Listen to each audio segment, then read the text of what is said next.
Hey traders, welcome back to another episode of the Ticks and Trades market recap, market analysis.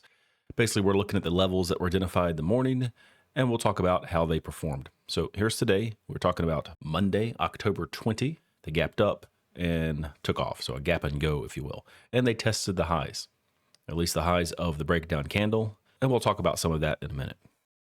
Going into the morning, here were the levels. You can take a look at those. The levels that are in this bluish, the lighter blue color here, two of them were a zone that acted as our bull axis, and the other was a bear axis level, which is explained in the game plan if you would like to read that. None of those came into play because price opened above that, and that proved to be bullish behavior. We talked about what they did on Friday, specifically the afternoon toward the close, and then how they were poised to open this morning. So before the opening bell, we had this information. Read through this if you'd like.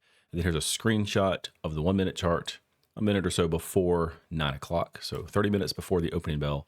And the three levels that came into play, as we'll see, were these three levels here above the zone. So price opened above this bull zone or this bull axis area. Essentially, it was a gauge that we would use to determine whether price would stay bullish. If they could stay above this area, the bulls would probably be in control, maybe hit some overhead resistance on the way up, but they opened and went and never went down and touched this zone.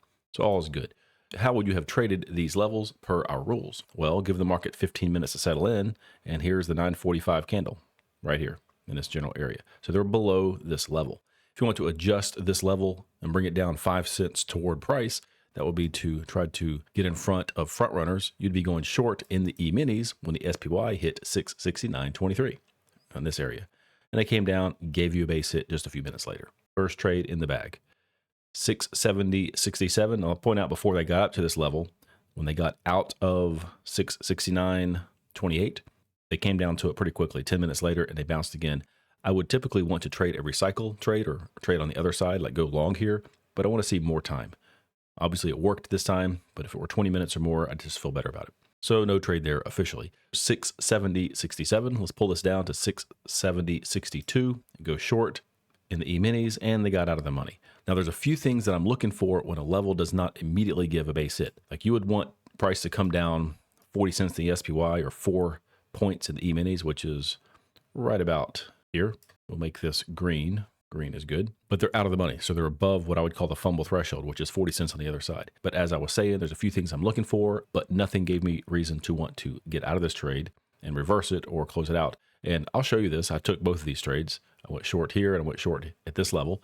If you went short in the E-minis right here, expecting to pull 4 points, if they came back down, they came down to a low here in the SPY of 670.26, 4 pennies away before they bounce back up, and a couple minutes later they're back at your entry point. Now I will say that I got this trade. I got 4 points on I think 4 contracts here. Either the E-minis were stretched a little bit more, maybe my entry was a tick or so at a better price, but we'll watch that. I have a recording of it.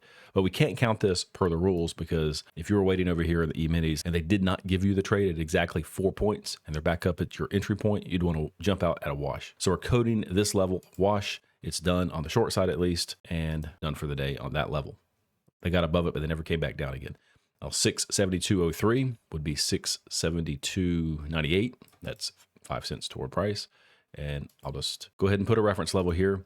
You're looking for 4 points in the E-minis. Once again, that would be right here. By the time this level was hit, I had closed up shop. I like to get things done by 11:30 or 12 or so. So I didn't take this trade, but this is clearly a base hit. So 2 official base hits if you were playing by the rules. Here's my trading activity. I'll move ahead here to when they hit 669.28. And I pretty much played by the rules today.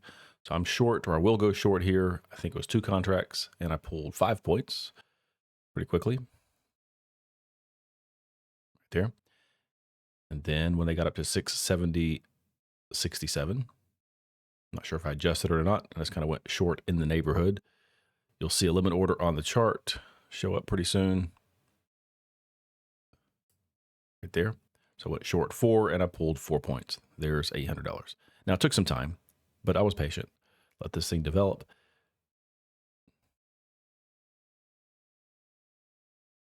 And was rewarded right there.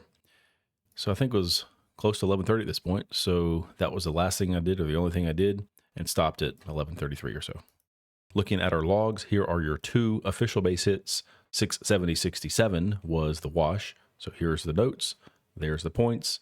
Here's what you would have put in your pocket before commissions based on number of ES contracts traded. In case you're new here, the metrics we're looking at are all of 2025 to date. The assumption is if you started with $50,000 at the beginning of the year, traded two contracts at every single level, here's where you would be. 167% and counting. Here are my trades for the day. You can read the notes. Essentially, I coded it as 13 points on two contracts because between those two trades, it yielded $1,300 before commissions. And look at the metrics if you want. My trades are kind of all over the place. Sometimes I feel better about a level. I'll trade more contracts. Sometimes I make a mistake. You've seen all these. The point is, if you did the same thing I did, trading two contracts, here's where that rate of return comes. In any case, all the trades I take are recorded here so you can draw your own conclusions. So things could get interesting. They've got to break above the high of this breakdown candle, get a daily close or two daily closes above it, and a weekly close would be great for the bulls. And then they're probably off to the next leg higher, wherever that is.